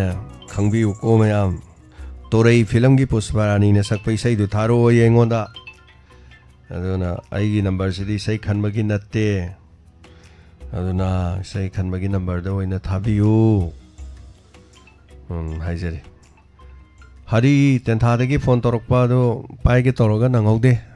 ꯈꯤꯡꯉꯝꯃꯒ ꯑꯗꯨꯝ ꯇꯣꯛꯈ꯭ꯔꯦ ꯍꯧꯖꯤꯛꯁꯦ ꯇꯥꯕ ꯄꯥꯎ ꯑꯃꯗ IDPꯁꯤꯡꯅ ꯁꯉꯥꯏ ꯐꯦꯁꯇꯤꯚꯦꯜ ꯇꯧꯕ ꯌꯥꯔꯣꯏ ꯍꯥꯏꯗꯅ ꯈꯣꯡꯖꯪ ꯆꯪꯁꯤꯟꯕ ꯃꯥꯜꯂꯦꯀꯣ ꯑꯗꯨꯒ ꯇꯤꯌꯔ ꯒ꯭ꯌꯥꯁ ꯀꯥꯏꯁꯨ ꯀꯥꯞꯄ ꯃꯥꯜꯂꯦ ꯇꯧꯗꯣꯔꯤꯁꯦ ꯉꯁꯤ ꯍꯌꯦꯡꯁꯦ ꯅꯨꯡꯉꯥꯏꯔꯣꯏꯗꯣꯔꯤꯕꯅꯤ ꯃꯁꯤꯒꯤ ꯊꯕꯛ ꯊꯧꯔꯝꯁꯦ ꯍꯥꯏꯇꯥꯔꯦ ꯑꯩꯈꯣꯏꯒꯤ ꯐꯤꯕꯝ ꯁꯤꯟꯗ꯭ꯔꯤꯉꯩꯗ ꯅꯣꯏꯅ ꯑꯗꯨ ꯇꯧꯕꯤꯒꯅꯣꯅ ꯍꯥꯏꯕꯅꯤ ꯑꯗꯨꯕꯨ ꯑꯁꯣꯛꯄꯟꯒ ꯌꯥꯎꯔꯗꯤ ꯅꯨꯡꯉꯥꯏꯔꯣꯏꯀꯣ ꯑꯃꯨꯛ ꯍꯦꯟꯅ ꯍꯜꯂꯣ ꯑꯣꯖꯥ ꯑꯩ ꯈꯨꯟꯗꯥꯛꯀꯨꯝ ꯏꯃꯥ ꯄꯤꯁꯛꯅꯦ ꯑꯣꯖꯥ ꯇꯔꯥꯃꯨꯛꯆꯔꯤ ꯏꯃꯥ ꯄꯤꯁꯛ ꯑꯣꯖꯥ ꯑꯩ ꯑꯍꯥꯟꯕꯃꯛꯇꯗ ꯑꯣꯖꯥꯕꯨ ꯏꯀꯥꯏ ꯈꯨꯝꯅꯕꯨꯆꯔꯤ ꯇꯥꯕꯤꯔꯤꯕꯁꯤꯡꯕꯨꯁꯨ ꯄꯨꯛꯅꯤꯡ ꯆꯤꯡꯁꯤꯟꯖꯔꯤ ꯂꯣꯏꯅꯅ ꯐꯧꯒꯩ ꯆꯥꯛꯈꯤꯕꯗꯣ ꯐꯧꯒꯩ ꯆꯥꯛꯄꯗꯨ ꯑꯣꯖꯥ ꯊꯥꯏꯅ ꯍꯥꯏꯇꯥꯔꯦ ꯑꯗꯨꯃꯥꯏꯅ ꯐꯧꯒꯩ ꯊꯥꯕꯗꯣ ꯁꯔꯦꯡꯒꯨꯝꯕ ꯇꯧꯔꯒ ꯂꯥꯏ ꯈꯨꯔꯝꯅꯩꯌꯦꯅ ꯍꯥꯏ ꯑꯣꯖꯥ ꯑꯍꯟꯈꯩꯅ ꯑꯗꯨ ꯍꯧꯖꯤꯛꯀꯥꯟꯗꯤ ꯑꯣꯏꯕ꯭ꯔꯥ ꯑꯣꯏꯗꯕ꯭ꯔꯥ ꯈꯪꯗꯦ ꯃꯇꯨꯡꯗ ꯇꯧꯗꯅꯕꯅ ꯑꯗꯨꯃꯥꯏꯅ ꯍꯥꯏꯅꯩ ꯑꯗꯣ ꯅꯨꯡꯉꯥꯏꯇꯦ ꯃꯥꯡꯉꯤꯕꯗꯨ ꯑꯩꯈꯣꯏꯒꯤꯗ ꯅꯠꯇꯅ ꯃꯣꯏꯒꯤꯗ ꯅꯠꯇꯅ ꯃꯤ ꯃꯌꯥꯝ ꯑꯃꯒꯤ ꯃꯥꯡꯕꯅꯤꯅ ꯑꯣꯖꯥ ꯌꯥꯝ ꯅꯨꯡꯉꯥꯏꯖꯗꯦ ꯑꯗꯨꯕꯨ ꯀꯔꯝꯕ ꯋꯥꯈꯜꯗ ꯑꯣꯏꯔꯒ ꯊꯥꯔꯤꯖꯥꯠꯅꯣ ꯑꯗꯨꯕꯨ ꯅꯨꯡꯁꯤꯅꯗꯕꯒꯤꯔ ꯀꯜꯂꯛꯄꯒꯤꯔ ꯀꯔꯤꯒꯤꯅꯣ ꯑꯗꯨ ꯑꯣꯖꯥ ꯑꯗꯨꯕꯨ ꯈꯪꯗꯦꯕꯣ ꯏꯃꯥ ꯑꯗꯨꯝ ꯋꯥꯍꯪꯗꯨꯗꯤ ꯑꯩꯈꯣꯏꯁꯨ ꯈꯪꯕ ꯉꯝꯗꯦ ꯀꯅꯥꯅ ꯊꯥꯔꯤꯅꯣ ꯀꯔꯤꯅꯣ ꯏꯃꯥ ꯅꯨꯡꯉꯥꯏꯇꯦ ꯍꯥꯏꯗꯨ ꯉꯥꯏꯔꯤꯅꯦ ꯅꯨꯡꯉꯥꯏꯇꯦ ꯑꯣꯖꯥ ꯏꯃꯥ ꯍꯣꯏꯒꯤꯗꯤ ꯐꯧꯁꯤꯡ ꯂꯣꯛꯄ ꯂꯣꯏꯔꯕ꯭ꯔꯣ ꯂꯣꯏꯔꯦ ꯑꯣꯖꯥ ꯂꯣꯏꯔꯦ ꯑꯣꯖꯥ ꯄꯥꯡꯒꯩꯒꯤ ꯏꯃꯥ ꯇꯧꯕꯤꯒ ꯆꯠꯁꯦꯅ ꯍꯧꯅꯩ ꯃꯥꯅ ꯑꯃꯨꯛ ꯁꯪꯉꯤ ꯑꯩꯅ ꯑꯃꯨꯛ ꯁꯪꯗꯦ ꯇꯧ ꯂꯩꯔꯦ ꯑꯗꯣ ꯑꯩꯅ ꯗꯤꯁꯦꯝꯕꯔꯒꯤ ꯐꯥꯎꯟꯗꯦꯁꯟꯗꯣ ꯌꯧꯗ꯭ꯔꯤꯉꯩ ꯆꯠꯁꯤ ꯏꯆꯦ ꯀꯩꯅꯣꯅꯤ ꯐꯥꯎꯟꯗꯦꯁꯟ ꯅꯨꯃꯤꯠꯇ ꯆꯠꯄꯗꯤ ꯏꯆꯦ ꯅꯨꯡꯉꯥꯏꯔꯦ ꯃꯔꯛꯇ ꯆꯠꯁꯦꯅ ꯍꯥꯏꯕꯗꯤ ꯃꯤꯠ ꯑꯃꯨꯛ ꯅꯥꯏ ꯍꯥꯏ ꯎꯗꯦ ꯍꯥꯏ ꯇꯧꯏ ꯑꯩꯅ ꯑꯃꯨꯛꯇ ꯆꯠꯁꯦꯅ ꯍꯧꯅꯩꯅꯤ ꯑꯣꯖꯥ ꯃꯔꯛꯇ ꯑꯝꯇ ꯂꯥꯛꯆꯒꯦꯅ ꯂꯥꯛꯅꯤꯡꯕꯒꯤ ꯑꯣꯖꯥ ꯂꯥꯛꯇꯤ ꯌꯥꯝ ꯂꯥꯛꯅꯤꯡꯕ ꯑꯣꯖꯥ ꯑꯩ ꯃꯔꯨꯞ ꯃꯄꯥꯡꯁꯦ ꯏꯊꯟꯗ ꯑꯣꯏꯕ ꯑꯗ ꯆꯠꯄꯁꯦ ꯍꯦꯛꯇ ꯂꯥꯛꯇꯤ ꯂꯥꯛꯑꯅꯤ ꯏꯊꯟꯗ ꯑꯣꯏꯔꯁꯨ ꯑꯩ ꯏꯊꯟꯗꯅ ꯑꯗꯨꯝ ꯂꯥꯛꯑꯅꯤ ꯑꯩꯗꯤ ꯑꯩ ꯔꯦꯗꯤꯑꯣꯁꯨ ꯇꯥ ꯐꯪꯗꯕꯅꯤ ꯑꯣꯖꯥ ꯑꯩꯗꯤ ꯐꯣꯟꯗ ꯑꯗꯨꯝ ꯇꯥꯕꯅꯤꯅ ꯐꯣꯟꯗ ꯇꯥꯕꯤꯌꯣ ꯏꯃꯥ ꯔꯦꯗꯤꯑꯣꯗꯒ ꯇꯥꯔꯨꯅꯨ ꯀꯩ ꯀꯥꯟ ꯂꯥꯞꯄꯅꯤꯅ ꯐꯥꯁꯨ ꯐꯥꯔꯣꯏ ꯐꯪꯗꯦ ꯑꯣꯖꯥ ꯔꯦꯗꯤꯑꯣ ꯇꯥꯕ ꯁꯥꯎꯅꯤꯡꯖꯥꯅꯤ ꯑꯣꯖꯥ ꯃꯦꯅꯦ ꯇꯧꯔꯒ ꯌꯥꯝ ꯅꯨꯡꯉꯥꯏꯇꯦ ꯔꯦꯗꯤꯑꯣꯗ ꯇꯥꯕꯤꯔꯨꯅꯨ ꯃꯌꯦꯛ ꯁꯦꯡꯉꯣꯏ ꯄꯥꯡꯒꯩꯗꯤ ꯈꯨꯟꯗ꯭ꯔꯥꯛꯐꯝꯗꯤ ꯌꯥꯝ ꯂꯥꯞꯈ꯭ꯔꯦ ꯀꯣ ꯄ꯭ꯔꯣꯒ꯭ꯔꯥꯝ ꯈꯨꯗꯤꯡꯃꯛꯇꯤ ꯂꯣꯏꯅ ꯇꯥꯖꯩ ꯑꯗꯩ ꯏꯟꯁꯄꯦꯛꯇꯔ ꯇꯌꯥꯔꯤ ꯑꯣꯖꯥ ꯑꯍꯤꯡ ꯑꯊꯦꯡꯕꯗ isu amaga tuminna ye ado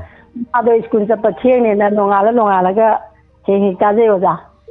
ado kasu kai loina mo ta je oja nungai lam kitang lapagi kitang kha chaning matamda hai ma lei be chapadi tanggal le ta sole yamna kano to beru noi ma panglap lap na te dai mai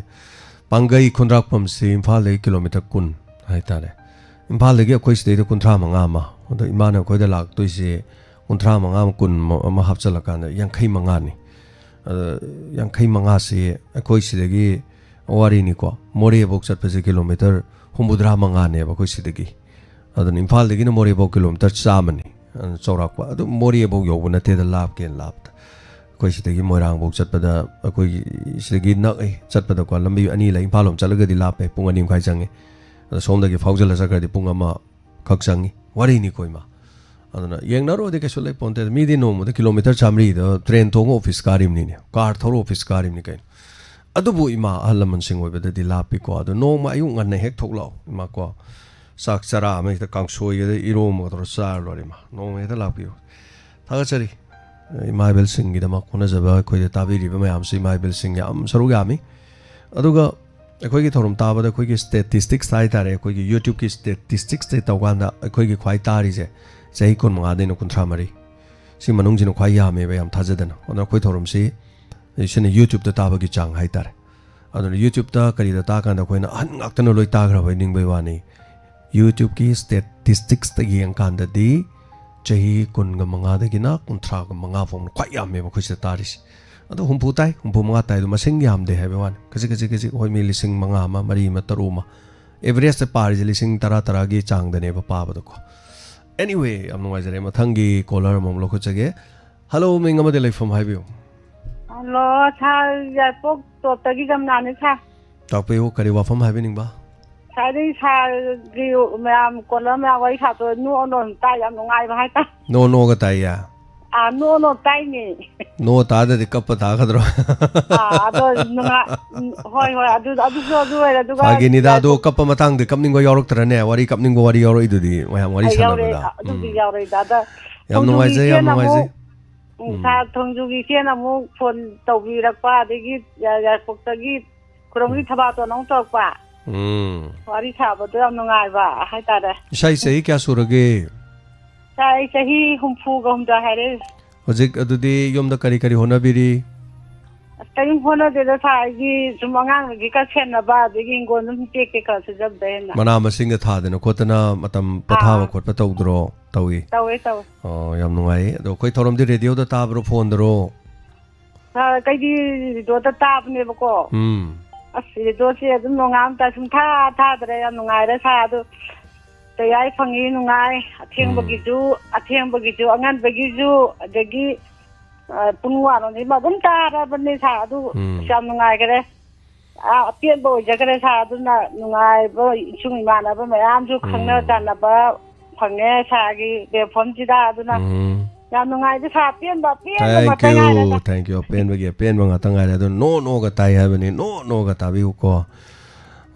ngai na ta ba de do mayam na nungai ba pungning nungai ba do ne khoina pam jari se aduna ni nomidang gi matam da Olen Surjit aduga ayu nung thin da Nirmala aduga Pusparani honari de na ko khoi mayam chang na thorom si da aduga tongan bai khoi staff sing koi stay da thorom tha draga su law wa yaw draga su stop ping puri bani karam matam da mut khini mai mut pra generator thau kamai to ba electronics item ya da ba shena ba kaya marum su leiri ba koi stop sing se ai koi stay da koi tawri ba khara khakta sin natte aduna ni ngasi so wa hong radio da chacha doi se na ada leiri ba stop ani hom da somu na doi ni nong phadok somuk chatte ya de thari ba kholi ba tawri su yeng da ba ya de adugi mathakta koi ngasi no mani ni sa wa hong gi akoi ba da leibi halaman sing hai tare khara halaman sing koi gi thorom su yam thawa yaw bi ba du ga dai phum da donor yaw bi ba donor yaw dar su yai ko dai da leibi ba sing koi pabung Sarat Kumar koi wa hong radio yam thang na leibi ni oja su leibi ra ma yam ngai ni aduga cha glass am thang mi na raga ade Maibel Singh su ji ga dum anak pa dai da koi lai lak te na hang sing du leibi ra ma yam ngai ni aduga ꯑꯩꯈꯣꯏ ꯑꯗꯥꯏꯗ ꯂꯩꯕ ꯑꯍꯜ ꯂꯃꯟꯁꯤꯡꯗ ꯀꯝꯄꯣꯔ ꯌꯥꯝ ꯆꯥꯎꯕ blanket ꯀꯩꯅꯣ ꯅꯠꯇꯦ ꯈꯔ ꯑꯗꯨꯝ ꯏꯟꯕ ꯌꯥꯕ ꯍꯥꯏꯇꯥꯔꯦ ꯑꯌꯨꯛꯇ ꯈꯤꯇꯪ ꯍꯦꯛ ꯑꯗꯨꯝ ꯑꯏꯪꯕꯒꯤ ꯃꯩꯁꯥ ꯑꯏꯪꯕꯒꯤ ꯈꯤꯇꯪ ꯈꯥꯡꯕ ꯌꯥꯕ ꯈꯨꯗꯣꯜ ꯇꯝꯒꯦꯅ ꯈꯟꯖꯔꯤ ꯉꯁꯤ ꯇꯝꯗꯧ ꯅꯠꯇꯦ ꯑꯩꯈꯣꯏ ꯃꯤ ꯀꯌꯥꯃꯨꯛ ꯂꯩꯕꯖꯥꯠꯅꯣ ꯆꯥꯎꯔꯥꯛꯄꯁꯨ ꯌꯦꯡꯅꯤꯡꯉꯤ ꯌꯨꯝꯊꯣꯡ ꯈꯨꯗꯤꯡ ꯆꯪꯉꯒ ꯏꯂꯦꯛꯁꯟꯗꯧꯅ ꯚꯣꯠ ꯈꯣꯝꯕꯩ ꯇꯥꯏꯞꯇ ꯑꯃꯃꯝ ꯆꯪꯉꯒ ꯂꯣꯏ ꯌꯦꯟꯕꯁꯨ ꯉꯝꯖꯗꯦ ꯑꯗꯨꯕꯨ ꯌꯥꯝꯃꯁꯨ ꯌꯥꯝꯗ꯭ꯔꯁꯨ 200ꯐꯧ ꯃꯅꯨꯡꯗꯤ ꯑꯗꯨꯃꯥꯏꯅ ꯌꯦꯟꯒꯦꯅꯗꯤ ꯈꯜꯂꯦ ꯑꯍꯜ ꯂꯃꯟꯁꯤꯡ ꯃꯔꯨꯑꯣꯏꯅ ꯁꯦꯅꯤꯌꯔ ꯁꯤꯇꯤꯖꯟ ꯅꯍꯥꯗꯤ ꯐꯤ ꯏꯜꯂꯁꯨ ꯏꯟꯗ꯭ꯔꯁꯨ ꯈꯔ ꯑꯗꯨꯝ ꯈꯥꯡ ꯌꯥꯏꯗꯅ ꯑꯍꯟꯗꯤ ꯑꯗꯨꯝ ꯈꯥꯡꯕ ꯌꯥꯗꯦꯕ ꯑꯗꯨꯅ IDPꯁꯤꯡ ꯂꯩꯔꯤꯕꯁꯤ ꯋꯥꯡꯖꯤꯡꯒꯤꯁꯤꯃ ꯆꯥꯎꯔꯥꯛꯄ ꯃꯤ ꯃꯁꯤꯡ ꯀꯌꯥꯅꯣ ꯍꯥꯏꯕꯁꯤꯃꯅꯦ ꯑꯗꯨꯒ ꯋꯥꯡꯃꯟ ꯑꯩꯈꯣꯏꯒꯤ ꯍꯦꯛ ꯑꯣꯄꯣꯖꯤꯠꯇ ꯂꯩꯔꯤꯕ ꯈꯥꯡꯉꯕꯣꯛꯀꯤ ꯔꯤꯂꯤꯐ ꯀꯦꯝꯞ ꯂꯩꯔꯤꯁꯦ ꯁꯤꯒꯤ ꯀꯌꯥꯅꯣ ꯍꯥꯏꯕꯁꯤꯃꯒ ꯃꯁꯤ ꯑꯩꯈꯣꯏ ꯈꯪꯇꯣꯛꯅꯕ ꯍꯣꯠꯅꯖꯒꯦ ꯉꯝꯖꯕ ꯈꯔ ꯍꯥꯏꯇꯥꯔꯦ ꯑꯗꯨꯅ ꯑꯗꯨꯒꯤ ꯈꯨꯗꯣꯡꯆꯥꯕꯗꯣ ꯑꯗꯨꯃꯥꯏꯅ ꯇꯧꯖꯒꯦ ꯔꯣꯁ ꯈꯂꯤꯡ ꯋꯥꯍꯣꯡ ꯔꯦꯗꯤꯑꯣ ꯁ꯭ꯇꯦꯁꯟꯁꯤ ꯌꯥꯏꯔꯤꯄꯣꯛ ꯕꯖꯥꯔꯗꯒꯤ ꯅꯣꯡꯄꯣꯛꯂꯣꯝꯗ ꯀꯤꯂꯣꯃꯤꯇꯔ 2.5 ꯆꯠꯂꯒ ꯂꯩꯕ ꯂꯝ ꯑꯃ ꯂꯩ ꯁꯤꯈꯣꯡ ꯍꯥꯏꯗꯅ ꯂꯝ ꯑꯃ ꯂꯩ ꯁꯦꯛꯃꯥꯏ ꯁꯤꯈꯣꯡ ꯍꯥꯏꯕ ꯅꯣꯡꯄꯣꯛ ꯁꯦꯛꯃꯥꯏꯒ ꯍꯥꯏꯕꯗꯣ ꯑꯗꯨꯝ ꯁꯤꯈꯣꯡꯗ ꯂꯩ ꯍꯥꯏꯔꯤꯕꯁꯦ ꯀꯩꯊꯦꯜ ꯃꯆꯥ ꯑꯃ ꯂꯩ ꯀꯩꯊꯦꯜ ꯃꯆꯥ ꯑꯗꯨꯗ ꯆꯠꯆꯒꯗꯧꯔꯤꯅꯤ ꯉꯁꯤ ꯑꯗꯨꯅ ꯃꯐꯝꯗꯨ ꯂꯩꯕ ꯏꯃꯥꯏꯕꯦꯜꯁꯤꯡꯁꯨ ꯂꯩꯕꯤꯔꯝꯃꯨ ꯑꯩꯈꯣꯏꯒꯤ ꯑꯗꯨꯝ ꯇꯥꯟꯅꯃꯤꯟꯅꯁꯤ ꯑꯗꯨꯒ ꯕꯔꯊꯗꯦ ꯃꯇꯪ ꯑꯩ ꯂꯥꯎꯊꯣꯛꯆꯧꯒꯦ ꯀꯣꯜꯁꯨ ꯂꯩꯔꯤ ꯑꯗꯣ ꯕꯔꯊꯗꯦꯁꯦ ꯍꯣꯔꯦन ꯂꯣꯏꯔꯛꯄꯗ ꯃꯇꯝꯁꯨ ꯌꯥꯝꯁꯜꯂꯛꯇ꯭ꯔꯕꯅꯤ ꯕꯔꯊꯗꯦꯁꯤꯃ ꯂꯥꯎꯔꯒ ꯑꯩ ꯀꯣꯜꯁꯨ ꯂꯧꯈꯠꯆꯒꯦ ꯍꯦꯄꯤ ꯕꯔꯊꯗे ꯂꯟꯈꯣꯝꯕ ꯅꯤꯉꯣꯝꯕꯝ ꯁꯟ ꯑꯣꯐ ꯇꯝꯁꯤꯡꯕ ꯅꯤꯉꯣꯝꯕꯝ ꯑꯦꯟ ꯅꯤꯉꯣꯝꯕꯝ ꯑꯣꯡꯕꯤ ꯂꯩꯕꯥꯛ ꯂꯩꯃ ꯈꯣꯡꯃꯟ ꯕꯥꯁꯤꯀꯣꯡ many happy returns of the day nungairaba mapong numina lakpada phaba yaifaba orasunu punsi nungsangba nade yektaba mai sing nungsit khudong thiba punumak te ngak thok pidana afaba yaifaba orasunu loina matam punumakta palem pathogi seba matom lom na tawwa ngamba aduga siguma mapong numina se masing langam dana pangthokpa ngamba orasunu haina sembiriba mafugi mafam da nizari happy birthday many happy returns of the day nungairaba mapong numina sigi haitan atai kana sunate madam Nandini gi adum family ni haitare sisu dum anyway afaba yai fabo resunu haibo fam sigal loina hello minga mati lai fam haibiu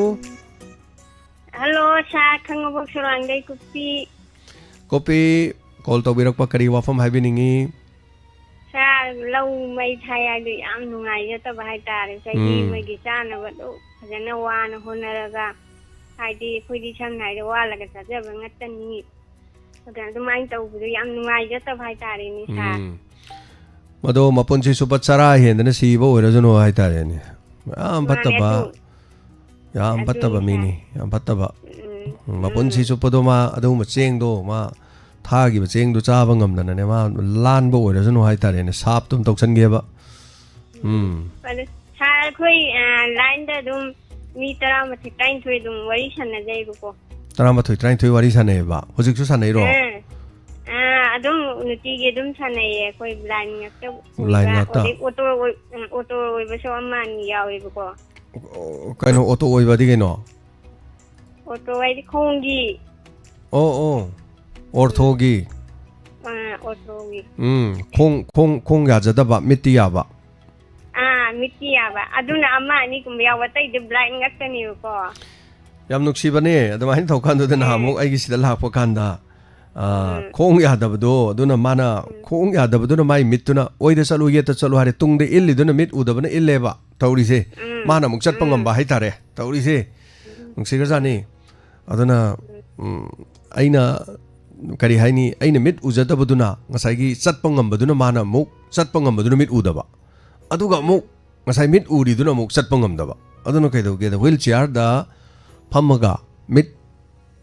ubaduna wheelchair da phamme aduga tungde illiduna kari haitare mana chatpadi ngamba mina ujadaba haitare dumaini chatpa yawi ne thabak chatpadu ko sisu oi challe sa do koi dum marak tane cha ka so dum chanai ba khoi machine khangna ba ko chum yam achi wahong li do taru budegi loina khangna ra ko ngatani hanam ta khangna ram banati ba adubu aikhoi gi thorom si da yawba call toroga yawba haitare ne call toro yawba se koi yawe se akhoi thorom ji wahong li do se sa akhoi tanari ba khoi yawri ba aina mi tari train thoi hai je loina mag yawi ba ko isai adu train thoi hai je nupa yawro mane baduna nupa tu yaw nupi se yawe to adune akhoi da call torokpadi thawaina mi manga de hende ba chumi ko manga de gi loina tai tabadi taraga call toroktam ni na khoi khangde ba natra aduna ne khoi na call taw hai je natra mani kun adu call tawdradi kana khangudoino natro mani sa amambada mani ma leyese thirudradi humudradi thi khangoine natra adune ba anyway am nungai copy ko koi thoromda saruga biba tabiba yawbasing haiba tare karigoma matamda koina kana kana lege ne yenga ko matamda koi da thoromda call tawra yawbasi mioi manga yawi ado mioi manga se adom call tawbudi nate marang marak tamuk tawgiba dagi amuk tawraga makhata na tawrokidaba adom yawi ko mama boire thagachari copy thank you so much hana aduna honazari Rose Kaling call pangde na haibor mal call hojik call pai gi bagini hojik pudi hangi hang hojik call ma mula ko mal matam de dum lo shilakba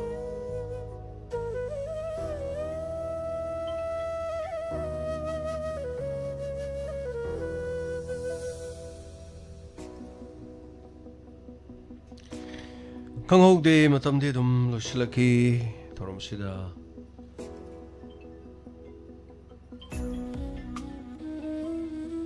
Hello.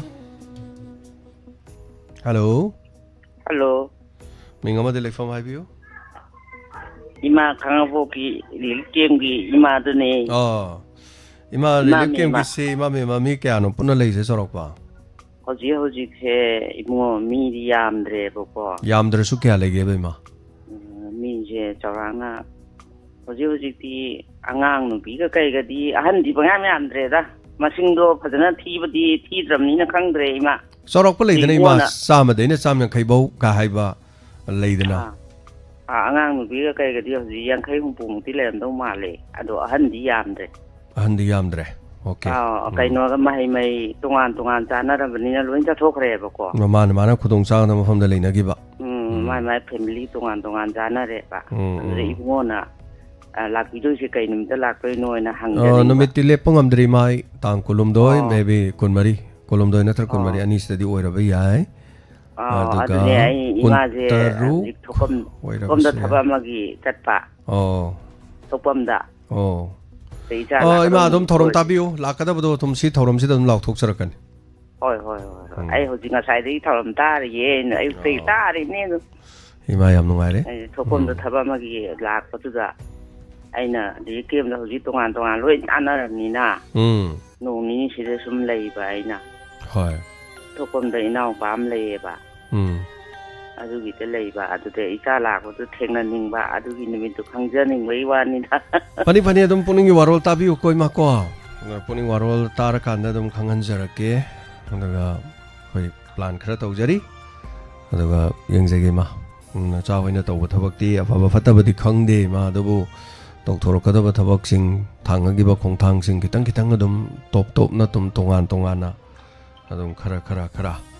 adumai tawdana adum thangjarake maramdi ingakpa matamda IDP sing aduga khoi radio tabiba sing ga haisida adai done hena ina lumne hek logjai haitai naha sing di ona thoirasu mai kharati asu makhar tawju chalasu songa su phalasu dum yai do adumai na dum khanba ga su dum leijani ma aduna pandam yam lei pangthok ngam khidabasu yai aduna yemina siko matam su yam lei selakte call se ama nidang aina jara da tanabani hello sa ai wagaten ne imamin chane mata pe kari wafam habining ba as ngarang olena nai khai bu di phada da ko jai ngwa adegi mai nai khai loraga sargi lila mu ta thare adegi khoi di tum ba yadre nganta tum thoraga adu sangna leiramina ba olena ngarang nai khai bu si olena morom phajabane ade khoi diamond gi donor mayam saglai ba singchi as angak bani diamond loin oira jani ko akoi family se dine angak family do oira ai thagatsage dana thagatsari leader gi matung inna ba isai loin hai rajani da thagatsari ma nungai na dum tabisiko thank you so much ma matamna dum loisalak panina ma online ge lila yang wali tamina gi si ko ꯑꯣꯟꯊꯣꯛꯅ ꯅꯨꯡꯉꯥꯏꯖꯔꯦ ꯊꯧꯔꯝ ꯁꯔꯨꯛ ꯌꯥꯕꯤꯔꯛꯄ ꯑꯗꯨꯒ video call ꯇꯧꯁꯟꯕꯤꯔꯦ video ꯀꯣꯜꯗꯤ ꯀꯩꯝ ꯀꯥꯟꯅꯔꯣꯏ ꯁꯤꯗ video call ꯇꯧꯕꯤꯔꯛꯀꯅꯨ video call ꯇꯧꯕꯒꯤ ꯅꯝꯕꯔꯗꯤ ꯃꯈꯥꯗ ꯂꯩꯔꯤꯕ ꯅꯝꯕꯔꯗꯨ ꯑꯣꯏꯅ ꯇꯧꯕꯤꯔꯛꯑꯣ ꯚꯤꯗꯤꯑꯣ ꯀꯣꯜ ꯇꯧꯔꯛꯏꯁꯦ ꯀꯩꯒꯤꯅꯣ ꯚꯤꯗꯤꯑꯣ ꯀꯣꯜ ꯌꯥꯔꯣꯏꯌꯦ ꯚꯤꯗꯤꯑꯣ ꯀꯣꯜ ꯇꯧꯕꯤꯔꯛꯀꯅꯨ ꯊꯧꯔꯝ ꯇꯥꯕꯤꯔꯗꯤ ꯚꯤꯗꯤꯑꯣ ꯀꯣꯜꯒꯤ ꯅꯝꯕꯔꯅ 08ꯇ ꯇꯧꯕꯤꯔꯛꯑꯣ ꯚꯤꯗꯤꯑꯣ ꯀꯣꯜ ꯌꯥꯝ ꯇꯧꯔꯛꯑꯦ ꯚꯤꯗꯤꯑꯣ ꯀꯣꯜ ꯇꯧꯕꯤꯔꯛꯀꯅꯨ ꯚꯤꯗꯤꯑꯣ ꯀꯣꯜ ꯅꯠꯇꯕꯗ ꯇꯧꯕꯤꯔꯛꯑꯣ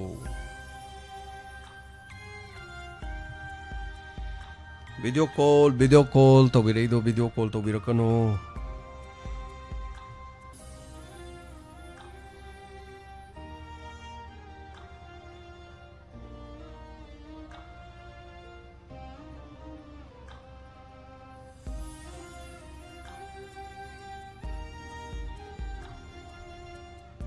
Hello. Hello. Hello.